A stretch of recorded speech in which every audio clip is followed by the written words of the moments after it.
belíssima noite a todos nós, pois são chegados os tempos. Afirmava Allan Kardec na fantástica obra A Gênese.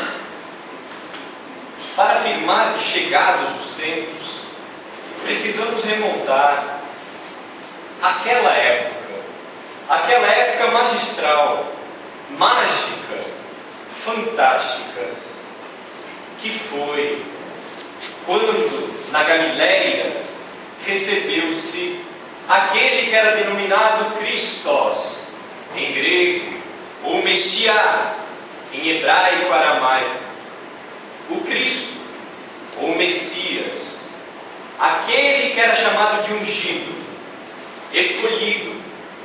escolhido por Deus, diferentemente dos outros escolhidos, que eram reis, príncipes, sábios, filósofos, poetas. Esse Cristo era um Cristo diferente, era o Cristo dos Cristos. E para falar dele, podemos reportar-nos a um grande testemunho, que podemos lembrar que no início do Evangelho de João, o evangelista, um evangelho que podemos dizer que é o evangelho do coração, pois a gente lê e se arrepia, é algo fantástico. Aquele evangelho, há um belíssimo testemunho de um que era chamado de profeta, que mais tarde o Cristo dissera aos apóstolos que tratara-se de Elias. Elias reencarnara para solucionar, para colocar as coisas em ordem para a vinda do Cristo. Elias, na nova existência, era João, o Batista, ou João, aquele que batizava num rito judaico chamado batismo, onde era um ato de emergir a pessoa num rio, num riacho, num lago, para purificar-se, a exemplo da água. Falar de João, porque o testemunho dele foi um dos mais lindos, quando ele disse: é chegado o momento que eu diminua para que ele cresça. Parece pequenina essa frase, mas se denotarmos o poder que o ser humano gosta de ostentar, é um dos atos mais heróicos, mais bravos de todos os tempos. É chegado o momento que eu diminua.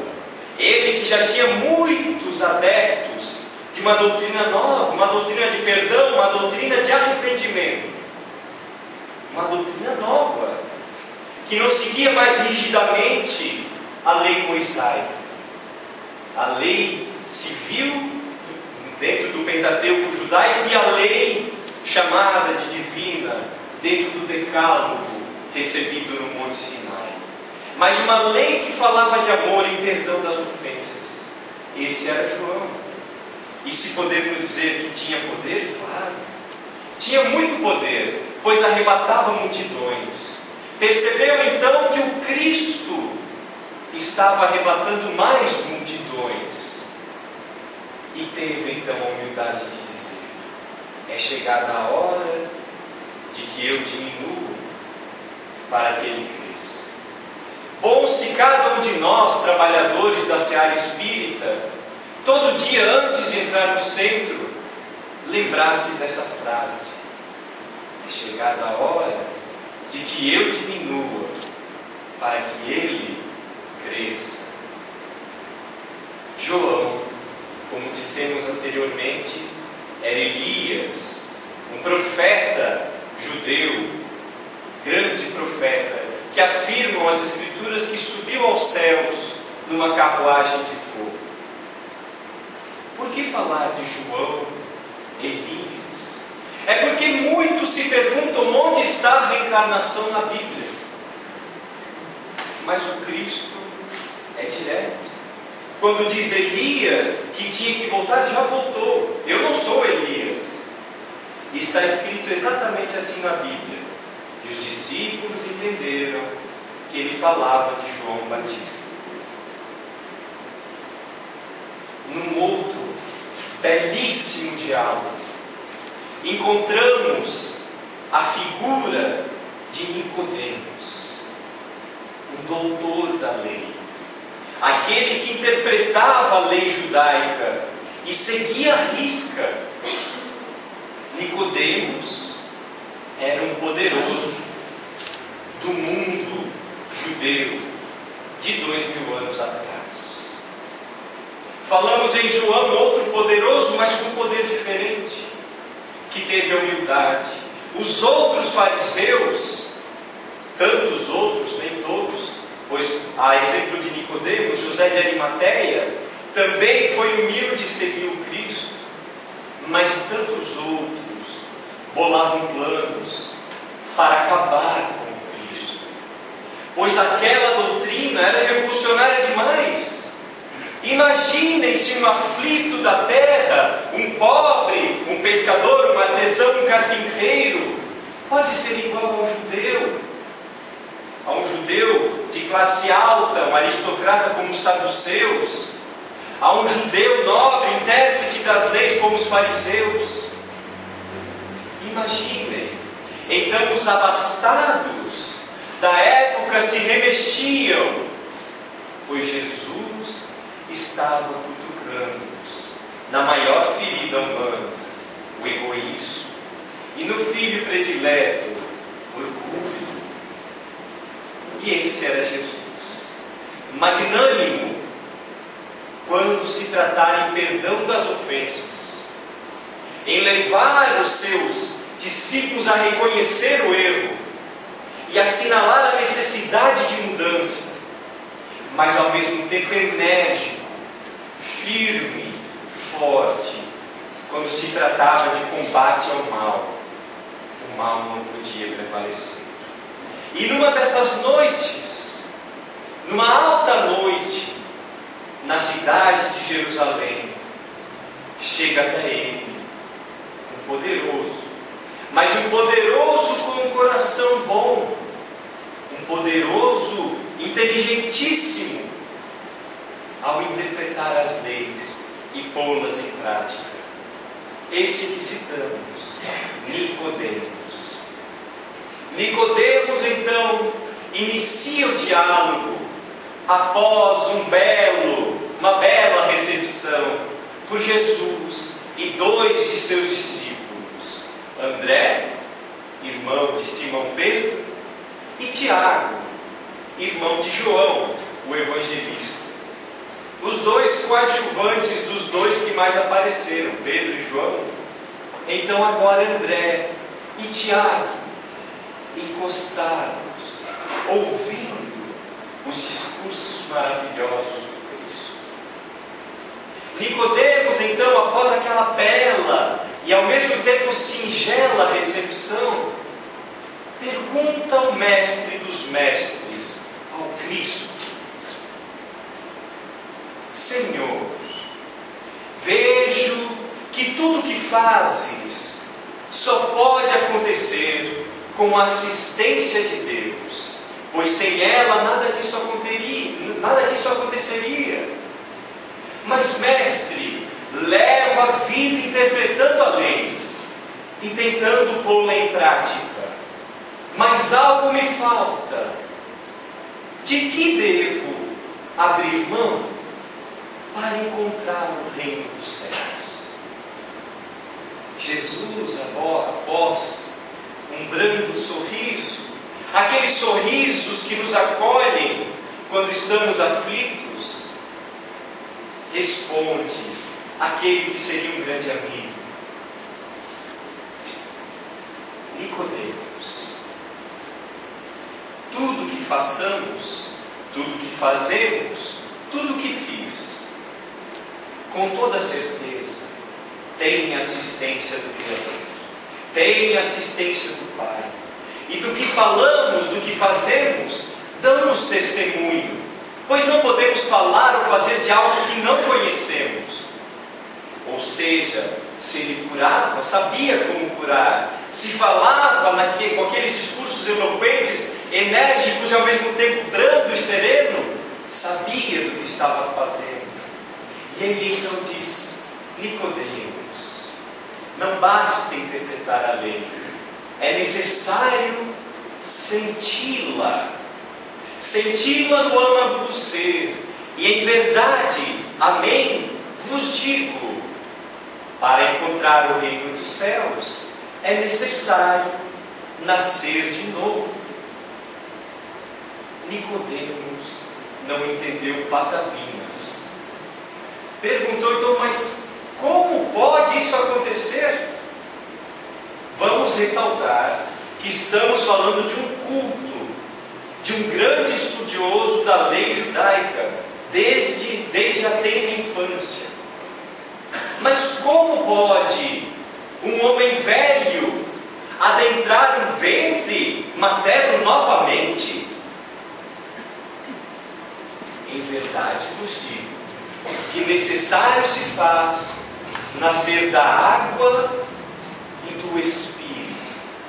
É engraçado que quando lemos algumas das Bíblias de outras religiões, tem um asterisco do lado de água. Aí vem lá a nota de rodapé. Aqui Jesus estava falando de água do batismo. Jesus não batizava. Como ele estava falando de água do batismo? Há inclusive no Evangelho de João que Jesus batizava por intermédio dos discípulos. Ele não imergia ninguém na água. Os discípulos sim. O verdadeiro batismo, a pureza, era aquela doutrina fantástica que mudou os tempos e antes e depois de Cristo. Esse era o verdadeiro batismo, a pureza que o Cristo trouxera. Então não tem esse asterisco. Então é necessário nascer da água e do Espírito. E alguns ficam em dúvida, mas o que ele quis dizer com isso? E em seguida ele explica: o que é nascido da carne é carne, o que é nascido do Espírito é Espírito. Como dizemos aqui no Brasil, aquele ditado famoso e lindo: uma coisa é uma coisa, outra coisa é outra coisa. Jesus já separava didaticamente, pois era o maior de todos os mestres. O que é nascido da carne é carne, o que é nascido do Espírito é Espírito. O Espírito, Nicodemos, sopra onde quer. Não há empecilhos, não há barreiras para o Espírito. Nossos pensamentos. Alguém pode dizer para algum de nós: opa, para de pensar nisso. Se tu pensar nisso, tu vai ver, hein? Não tem como proibir pensamentos. Kardec, inclusive, pergunta em o Livro dos Espíritos: tem um homem em alguma situação liberdade total? E os Espíritos respondem: até tem um eremita no meio do deserto. Única situação. Pois a partir do momento que vivemos em coletividade, em sociedade, a liberdade já não é plena. Mas, aí vem a nota do codificador: liberdade total o Espírito tem nos pensamentos. Portanto, o Espírito sopra onde quer, onde bem entender. Nicodemos, infelizmente, não entendeu. Ficou tristinho, coitado. Humberto de Campos narra esse episódio de uma forma ainda mais bela, no fantástico livro, psicografado pelo nosso Chico Xavier, Boa Nova, onde Jesus teria falado: é necessário que nasça e renasça, existência após existência, para encontrar o reino dos céus. Teria sido ainda mais direto, mas Nicodemos não entendeu. Talvez não naquele momento. Ele então, entristecido na calada da noite, vai para casa. André e Tiago, que estavam ali grudados no Cristo, pensaram: opa, chegou a hora, porque eles também não tinham entendido nada. A gente não entende nada hoje, né? Mas tudo bem, 2000 anos. E lá foi o André e o Tiago, como aquelas tietes que não saem da barra da saia do ídolo. Acreditamos que nós também seríamos.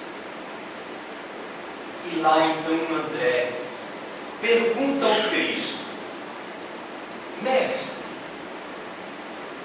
nós também não entendemos. De que se trata esse renascimento? Que doutrina bela acabaste de expor. Mas de que se trata este renascimento? Jesus, então, como pedagogo, não simplesmente joga o conteúdo. Primeiro analisa que conteúdo os discípulos tinham para lhe dar. É o que todo mestre deveria fazer. Primeiro analisar: o que tens para me dar? E depois, então, ele trabalharia aquilo que já tem para florescer o que já tem de bom. E aquilo que já tem, trabalhar, lapidar os vícios, as vicissitudes. Essa é a verdadeira educação. É o educere do latim. E então André pergunta: mestre, afinal, como pode dar-se? Também não entendemos o renascimento. Jesus então diz: vós estáis fazendo como os fariseus.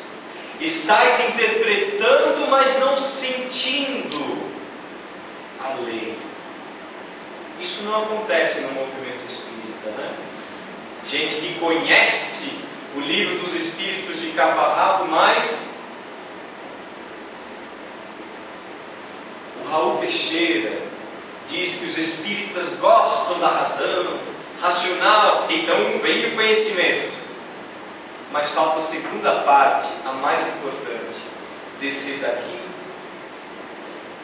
para cá. Interpretar, mas sentir. E então era isso que o Cristo estava fazendo com aqueles dois discípulos amados, que estavam loucos para entender. E então ele os adverte. O que se dá com as plantas no renascimento? Não é necessário podá-las muitas vezes para que elas renasçam e floresçam mais forte? Assim se dá com as nossas existências. É certo que com o homem se dá de uma forma diferente, mas o princípio da renovação é o mesmo. Renovação. Portanto, o corpo é apenas uma veste, é uma roupa, que como toda veste, fica rota, perece, estraga. Portanto, o Espírito habitará várias vestes, e o Pai proporcionar-lhe-á tantas outras quantas necessárias. Os dois então agora haviam entendido o que era nascer de novo. Ressaltemos que esse episódio não encontra-se no texto, pelo menos não no texto que hoje nós temos acesso na Bíblia, mas desse belíssimo diálogo no livro Boa Nova de Francisco Cândido Xavier. E então agora quem fala ao Cristo é Tiago. Tiago então diz: mestre, mas isso é fantástico, e como fazer? Mas vou viver, terei uma nova veste, terei um novo corpo, uma vestimenta nova. Mas como pode acontecer se vejo em nosso mundo belos jovens e outros aleijados, paraplégicos, paralíticos? Jesus Jesus então leva a reflexão novamente. Tiago, o que diz a lei de Moisés? Esse é o verdadeiro mestre. Pega a ânsia, a vontade de aprendizado do aprendiz e a busca, leva, mas faz com que ele busque sozinho a resposta. Era a maiêutica chamada por Sócrates, onde o mestre, através de perguntas, faz com que o discípulo tire de dentro de si as respostas que farão a diferença em toda a sua vida. Então, Tiago, como interpretas o que diz a lei de Moisés? A lei de Moisés, para a reparação, diz olho por olho, dente por dente. Tiago, estás agindo igualmente a Nicodemos. Estás interpretando a lei, mas não estás sentindo. Muito antes do não adulterarás, do não cobiçarás, do não matarás, não roubarás, está amar a Deus. Amar a Deus sobre todas as coisas, de todo o coração e de todo o entendimento.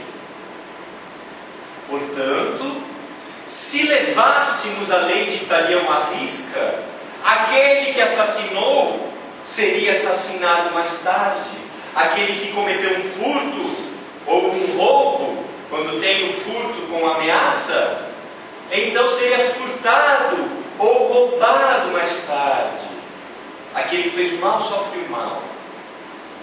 Jesus então leva a lei. Não precisou trazer algo novo, mas prestem atenção no que tem no antigo. A principal das leis: amar a Deus sobre todas as coisas. Amar.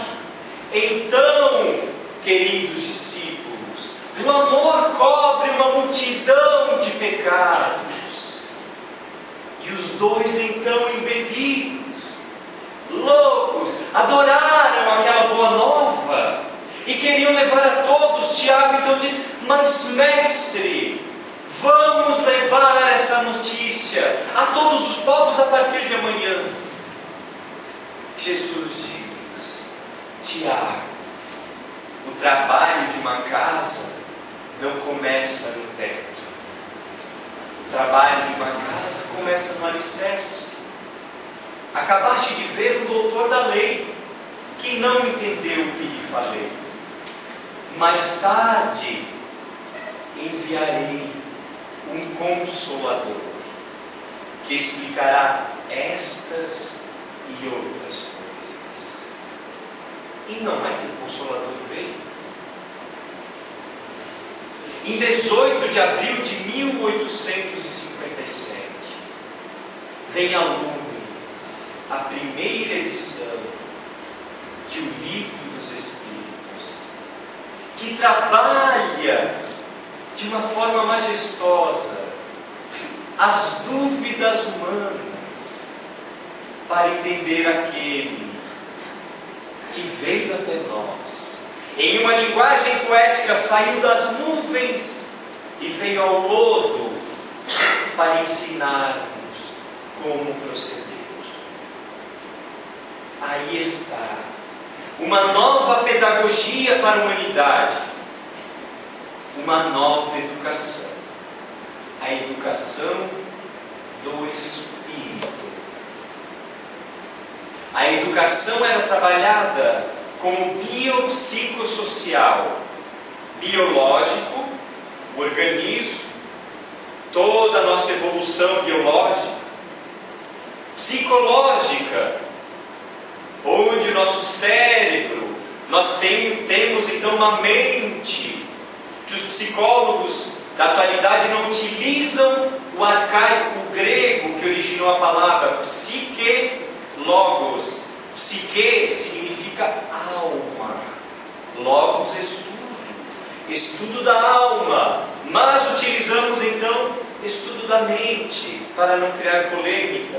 Então, o ser biológico, um corpo físico, exatamente como dos animais. Mas agora o ser psicológico, que raciocina, que tem livre-arbítrio, algo novo. Também um ser social, que vive em sociedade. Até Kardec, praticamente foi trabalhada essa educação. Mas um grande educador. Ser grande é porque seguiu Jesus. Foi um educador, o educador de Kardec. Johann Heinrich Pestalozzi. O Pestalozzi. Pestalozzi já trabalhava com o biológico, psicológico, social, e agora trazia algo novo, que tem que fazer diferença na nossa vida, espiritual. Pestalozzi acreditava que o ser humano tem o germe da perfeição, a semente, o princípio da perfeição. O ser humano então tem as potencialidades. Não é perfeito ainda, mas é perfectível. Será perfeito. Esse era Pestalozzi. Alguma dúvida do que Kardec foi estudar na escola dele? Tinha que ser. Dois grandes amigos. Então a educação do espírito, senhores, é muito mais profunda. Temos a educação biológica, trabalhamos com nossas crianças. Tem que escovar o dente, lava atrás da orelha. E esse umbigo está feio, hein? Vai lá limpar o umbigo. E a gente trabalha e eles não fazem isso. Mas a gente se esforça, vamos tentando. Vai lá, escova o dente, vamos lá. Aí depois a gente entope eles de bala. Mas tudo bem, é assim. E os pais educam, os avós, né? Então, mas tudo bem, faz parte, né?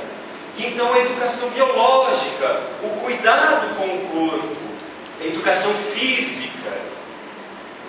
Pronto, agora daqui a pouco nós vamos querer me pegar na saída. Eu sei que tem gente aí que não levantam um pezinho, não dá uma caminhada um bom tempo, né? Mas tudo bem. Educação física e educação biológica, precisamos dela. Educação psicológica, precisamos cuidar da psicologia, exercícios de mente. Uma simples palavra cruzada já trabalha ligações em nosso cérebro que não estamos acostumados a trabalhar. Ler obras edificantes. André Luiz, em sua obra majestosa, maravilhosa, trabalha em certa ocasião quando um encarnado lia um texto nobre. Afirma ele que o cérebro parecia acender-se numa luminosidade tremenda. Ler coisas edificantes. Há uma pesquisa recente que os cientistas chegaram à conclusão que quem lê ou vê besteira fica mais burro. Olha só, pesquisa interessante. Quando eu vi só uma manchete, eu pensei, que negócio é esse? O que eles estão inventando agora? Fizeram então um teste para, vamos dizer assim, um teste médio, que qualquer pessoa conseguisse resolver. E então levaram esse teste, mas tinha um detalhe: separados em dois grupos. Um grupo leria notícias ruins, trágicas, violência, sensualidade, algo não muito bom. E o outro grupo leria coisas edificantes, coisas nobres, e em seguida fariam aquela prova, aquele teste.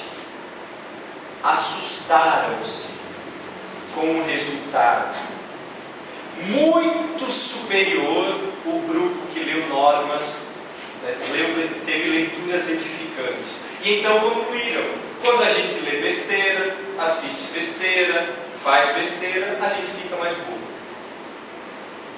Conclusão boa, né? Mas é assim, essa é a nossa ciência, descobrindo as questões psicológicas, pouco a pouco, mas vão descobrindo. Chegamos então no ser social.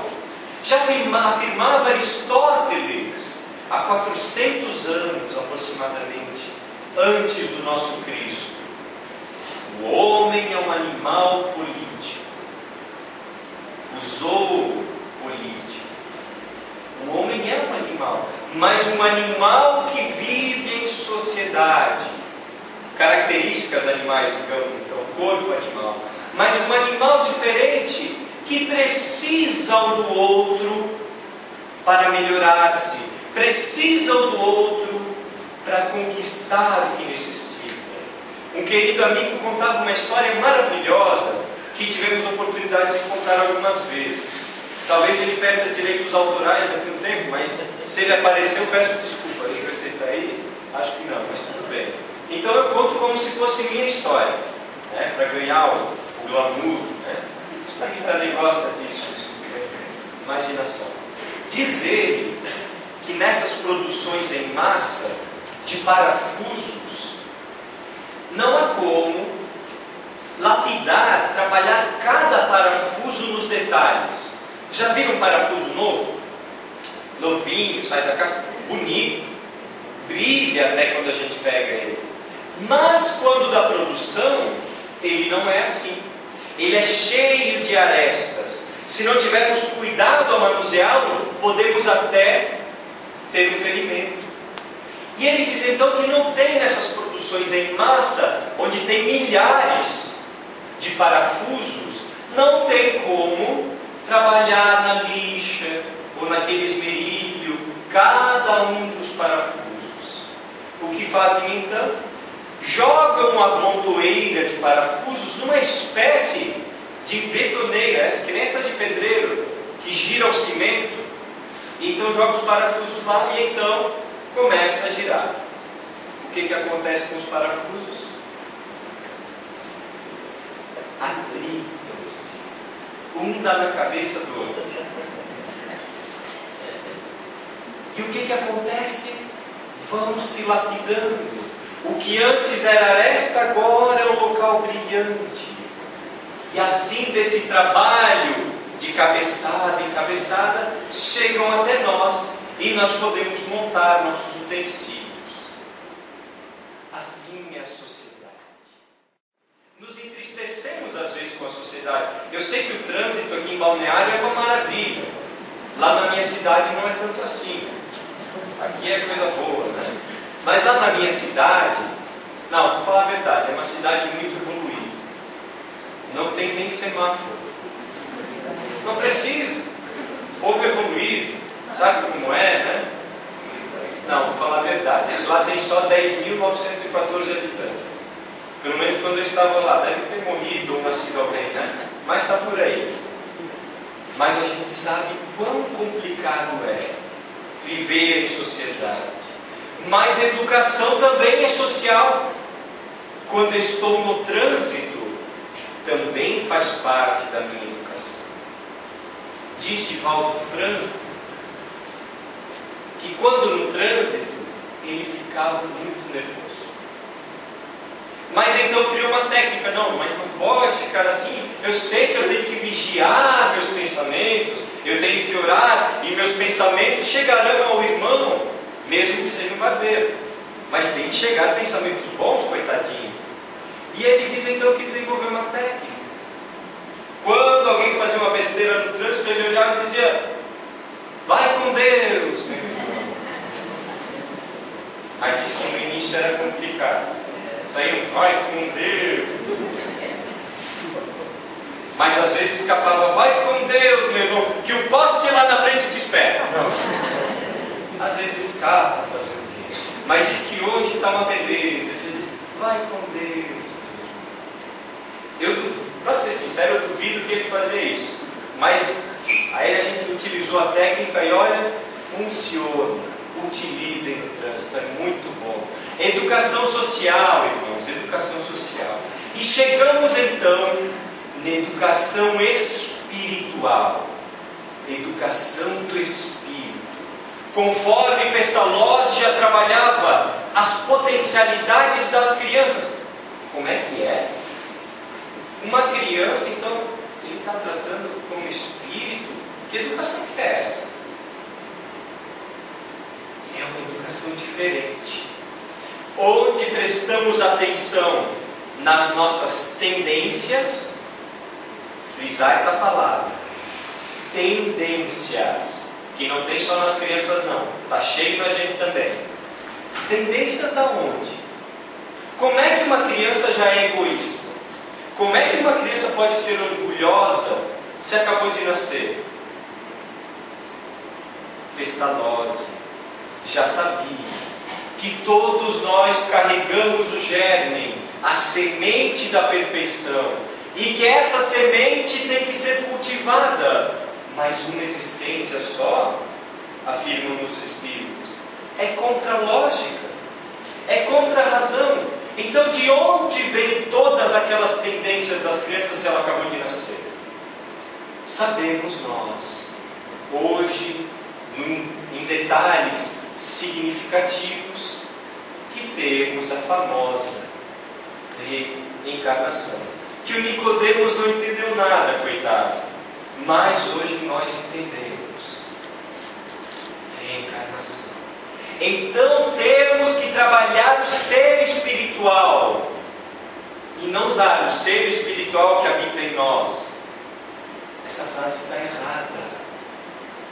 Não temos um ser espiritual habitando em nós. Somos um ser espiritual habitando uma veste. Essa veste aqui nem é minha. Depois da desencarnação, vai servir de alimento para os vermezinhos, vai voltar para o todo, como dizem os Espíritos, para Allan Kardec, vai alimentar novas espécies. Então isso aqui nem é meu, porque eu não consigo levar junto. Que bom que vai ser útil para outras espécies, para essas inteligências mais primitivas. Então a educação do espírito é uma educação nova. Que bom que se em nossas escolas chegasse essa educação. Então lembremos que nós, conforme afirma Allan Kardec, temos todas as faculdades em potencialidade. Está lá na questão 754. E diz que essas habilidades, essas potencialidades, serão desenvolvidas de acordo com as circunstâncias. Circunstâncias, podemos dizer aqui, é o nosso dia a dia. Citamos agora o exemplo do trânsito. Circunstâncias. Eduquemos as nossas faculdades, eduquemos nossas virtudes, vençamos nossos vícios, nossas vicissitudes, pois a educação é do espírito.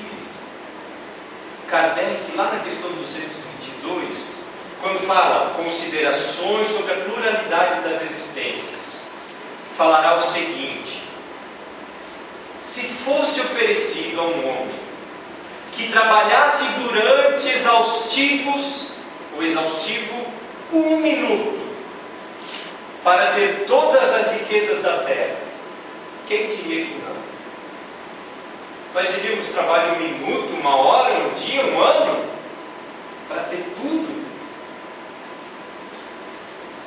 A reencarnação é menos que 1 minuto para o espírito. Por que não trabalharmos então firmemente na educação do espírito que habita o corpo hoje?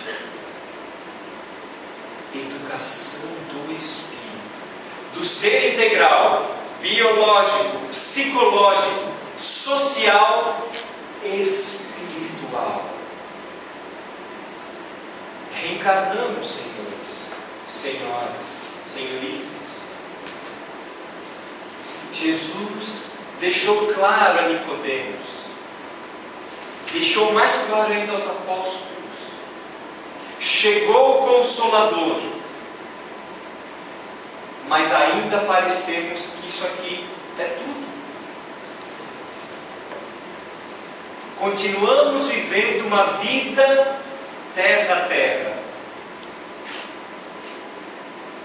E a educação do espírito fica onde? Não esperemos, como foi a interpretação de Tiago: ah, fiz o mal, então vai fazer mal para mim no futuro. Ah, mas eu não faço mal a ninguém. Faz o bem?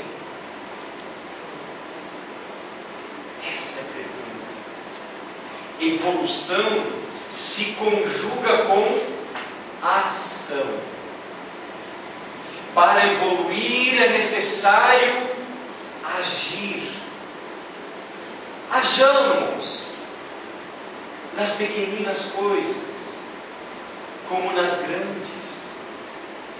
Quando sairmos daqui, pegar o carro, vamos agir.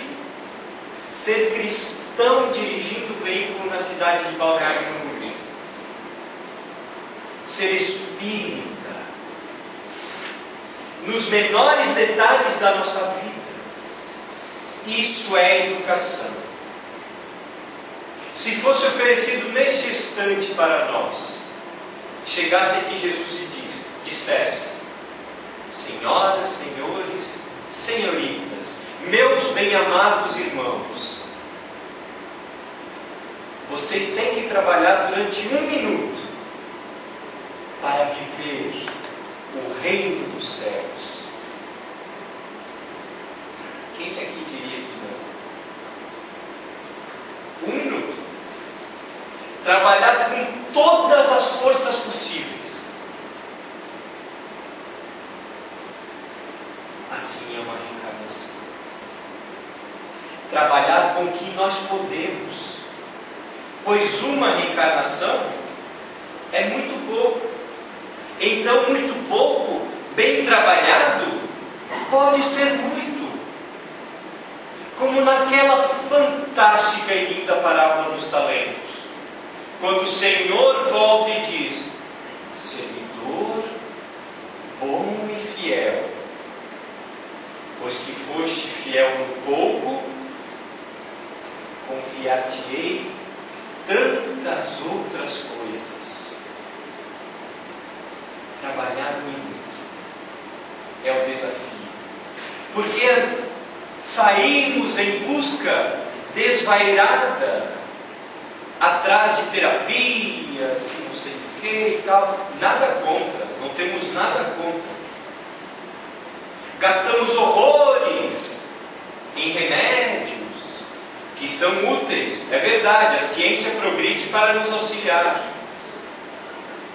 Mas se o espírito estivesse educado, nós precisaríamos de algum remédio? Precisaríamos de alguma terapia?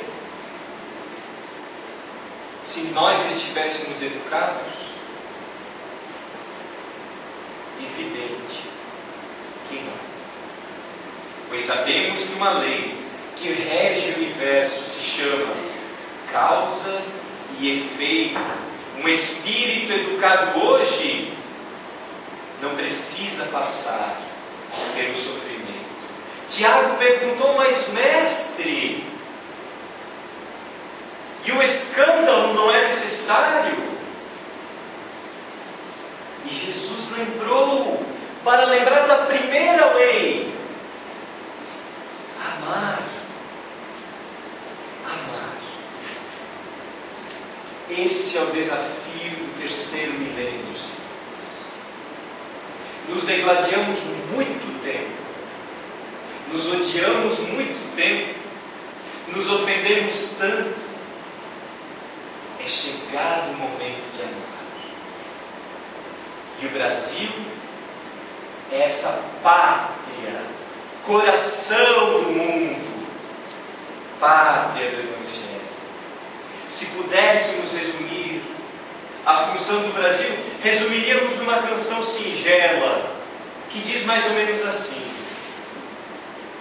Senhor Jesus, amigo verdadeiro, hoje sabemos porque estamos no Brasil. Tu nos trouxeste para a terra do cruzeiro, e por amor, o teu amor nos reuniu. Agora estou, criança em solo brasileiro. No Evangelho eu encontro a direção.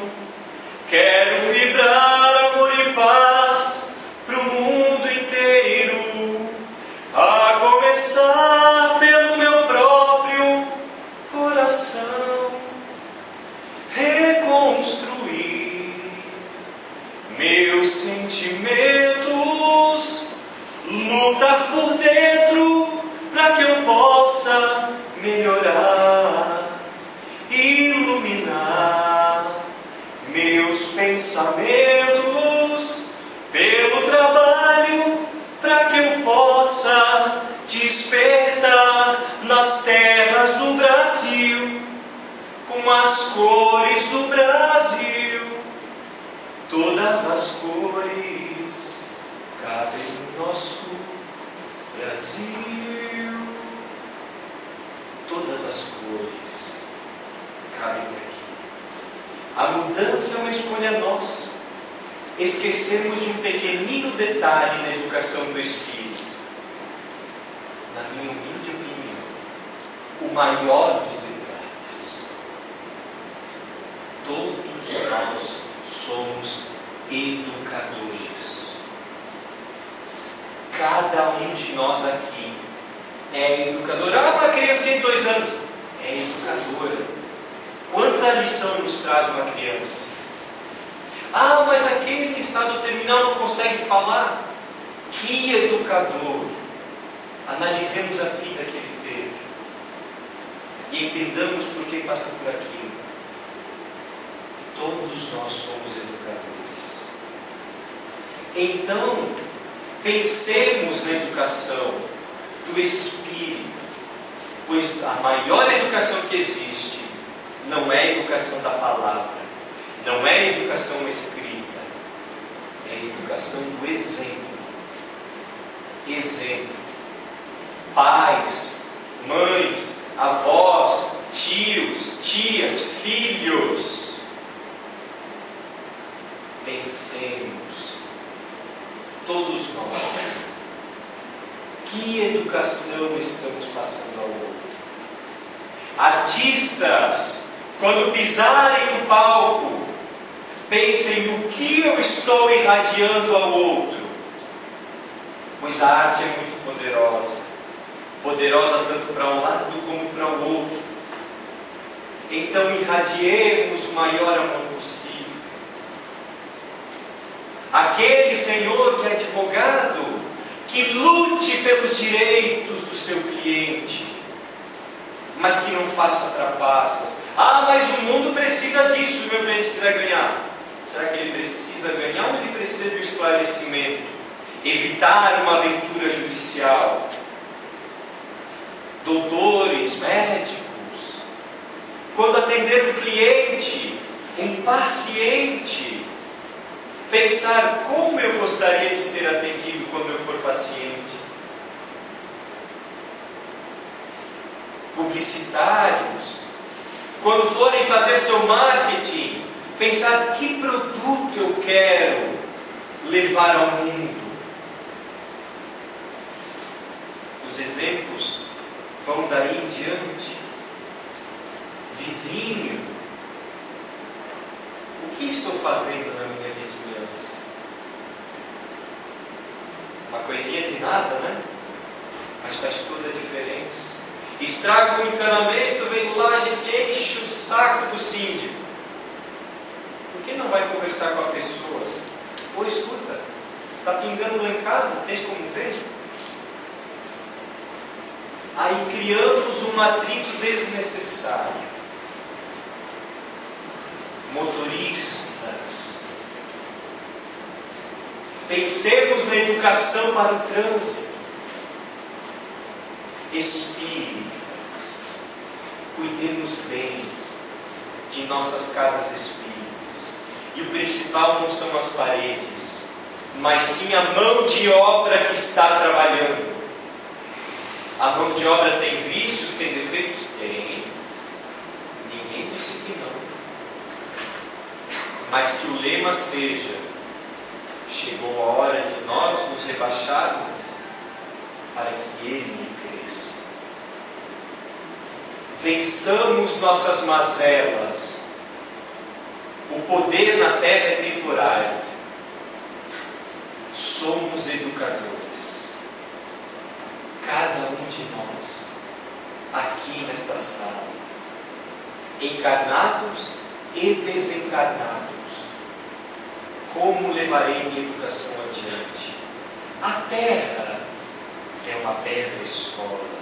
Uma escola como uma notável mulher de descendência afrodescendente, uma negra, na primeira metade do século passado, nos Estados Unidos da América. Mary Jane Bethune. Mary Jane ganhou em certa ocasião uma bolsa de estudos, mas ela era negra e a segregação racial nos primeiros 50 anos, como se hoje não fosse, mas as leis de segregação racial nos Estados Unidos da América eram muito severas. Mary Jane ganhou uma bolsa, se formou como pedagoga, mas não tinha para quem dar aula. As escolas não aceitavam. Quando ela percebeu então um depósito de lixo próximo de sua casa, levantou 3 caixotes, 3 caixas de cebola, chamou 3 alunos descendentes de negros e começou a ensiná-los a ler e a escrever. Em certa ocasião, descobriu que o Mr. Henry Ford, senhor Ford, fundador da grande empresa Ford, estava próximo da sua cidade, na cidade de Osmond, na Califórnia, uma praia. Ela então teve a coragem de ligar para ele e marcar uma entrevista. Chegou então o dia da entrevista e lá foi Mary Jane para o hotel. Na entrada do hotel foi barrada. Negros não podiam entrar em hotéis, a não ser que fosse para trabalhar. Ela então mostrou o que é coragem e bravura, para alguns de nós talvez um pouco de insanidade. Subiu então a escadaria de incêndio dos bombeiros, 9 andares, e chegou no andar do Mr. Ford.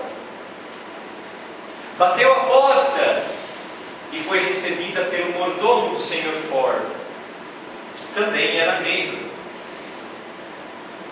E falou-lhe então: Mr. Ford não pode atender negros.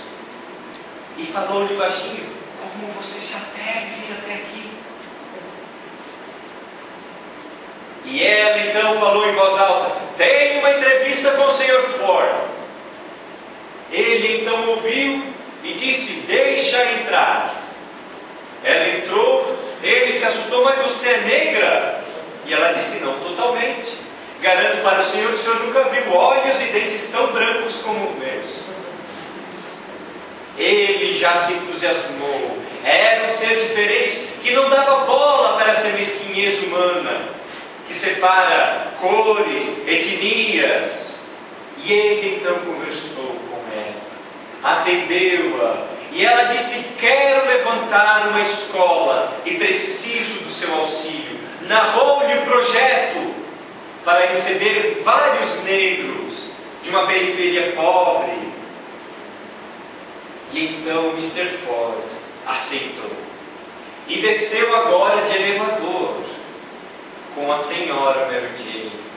Ela então, saindo, viu o atendente, fez questão de segurar o braço, demonstrando intimidade. com o Senhor Ford. Era muita coragem naquela época. Entrou então no seu cupê, um carro aberto, e desfilou pelas ruas de Osmond. Foi então ao depósito de lixo. E ele então perguntou-lhe: mas onde está a escola? Está ali. Mas ali é o depósito de lixo. Ah, é que eu me esqueço dos detalhes. A escola está aqui, mas preciso do dinheiro do Senhor para tirá-la daqui e levá-la e levantá-la ali. Ele surpreendia-se cada vez mais com aquela guerreira e deu-lhe $20.000. Hoje talvez não pareça muito, é muito, claro, mas a época era muito mais. E ela levantou a escola, levantou outras escolas e várias escolas. Até o ano de 1969, suas redes de escola já haviam recebido milhões de negros que aprenderam a ler, a escrever, aprenderam as ciências, aprenderam geografia. Muitos não acreditavam, mas ela levantou. Em certa ocasião, então, estava numa cidade no sul dos Estados Unidos e teve um problema no apêndice, uma apendicite, e foi internada com urgência. Já estava na mesa cirúrgica. Chegaram os médicos, viram que era uma negra e falaram: o quê? Uma negra? Ela olhou para os médicos: não acredito. Colocou as mãos sobre a dor e disse: Senhor, você só pode estar de brincadeira comigo. E ela então fez uma promessa: se eu levantar-me daqui, eu prometo-lhe que mais ninguém morrerá de apendicite pelo crime de ser negro. Ela saiu daquele hospital caminhando, e em pouco tempo levantou uma faculdade de medicina nos Estados Unidos da América. Mais tarde, estava em outra cidade no sul, numa bela ocasião, esperando o avião, mas os aeroportos ainda eram divididos, negros e brancos. E lá estava ela na fila de negros, quando um branco pula o muro e dá-lhe um abraço dizendo: mamãe. Todos se assustaram. Como pode?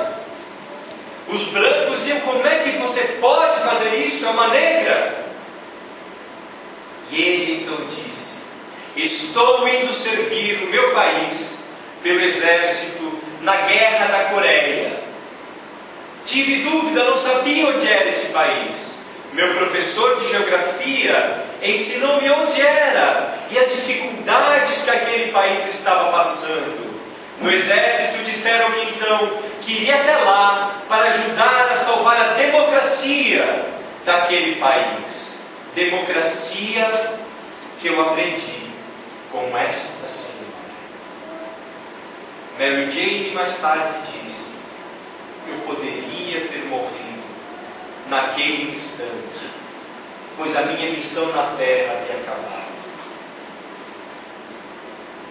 E nesse mundo, senhoras, senhores, de Mary Janes, de Nicodemos, de Pedros, Tiagos, Andrés, Joões, é chegada a hora da mudança. O mundo passa por uma transição, passa pela transição que os seres humanos estão refletindo.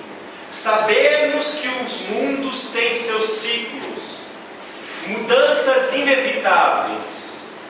mas o modo como se procedem essas mudanças, já afirmava Arago em A Gênese, as espécies, o modelo, como vai acontecer a mudança, depende dos habitantes. Ciclos astronômicos são naturais, são da lei divina. O planeta vai mudar? Vai. Vai acabar? E se acabar? Qual é o problema? Em certa ocasião veio ao meu escritório um jovem desesperado. Assistia aqueles documentários extremistas, as coisas só fazem mal. E chegou preocupado com o fim do mundo. Disse, mas Neto, vai acabar o mundo? Eu perguntei, qual é o problema? Não, mas o mundo e tudo que a gente gosta. E ele já estudava o espiritismo. Aí eu perguntei, qual que é o mundo primitivo? Qual que é o mundo que existe antes? Espiritual ou material? Ah, o espiritual. Se o material acabar, o espiritual acaba? Não, né? Então estás com medo de quê? Se vais continuar vivo.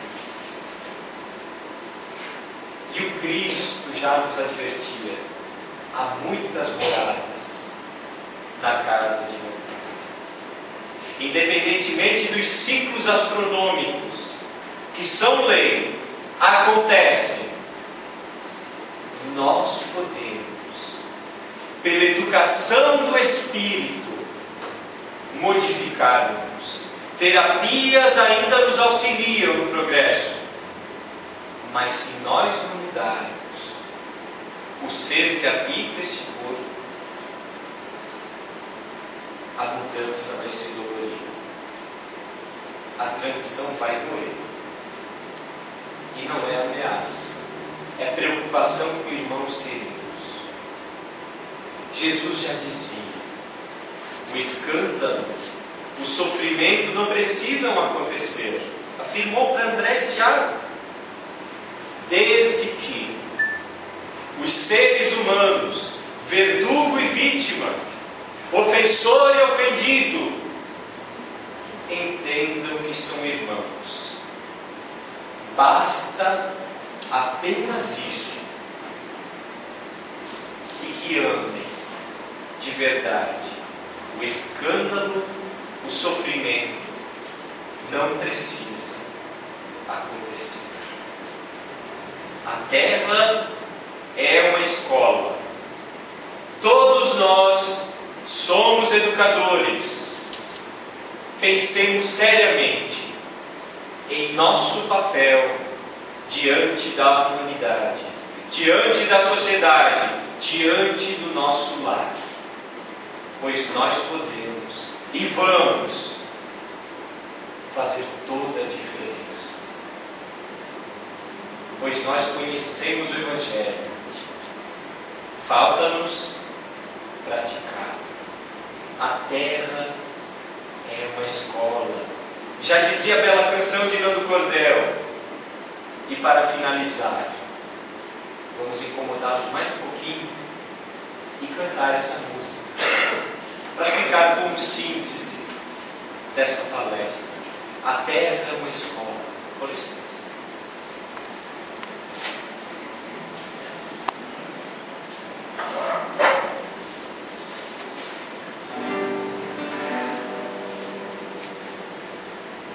Quem conheceu, fique à vontade para cantar junto.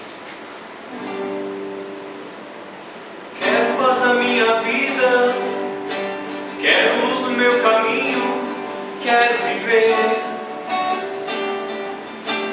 entender que tudo passa, que a terra é uma escola, eu quero aprender. O amor é a estrada que devemos caminhar. Quem tiver vontade, filho, tem felicidade.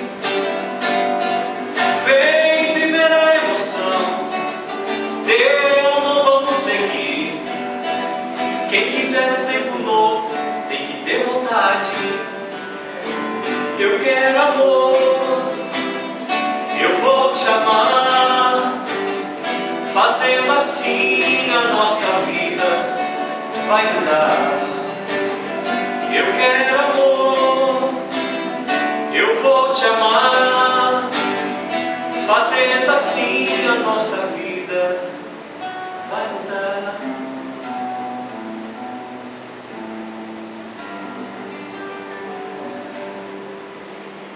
É uma escolha. A evolução é questão de dias. Mais dias ou menos dias. O que vale nesta nova era da humanidade é como eu, ser espiritual em evolução, vou agir diante dos pedidos dos meus irmãos. Como eu me sinto no dia de hoje? Essa é a pergunta que deve ser feita. Como eu quero me sentir quando esta encarnação terminar? Pois lembremos, essa encarnação é apenas um minuto. Necessário se faz nascer de novo.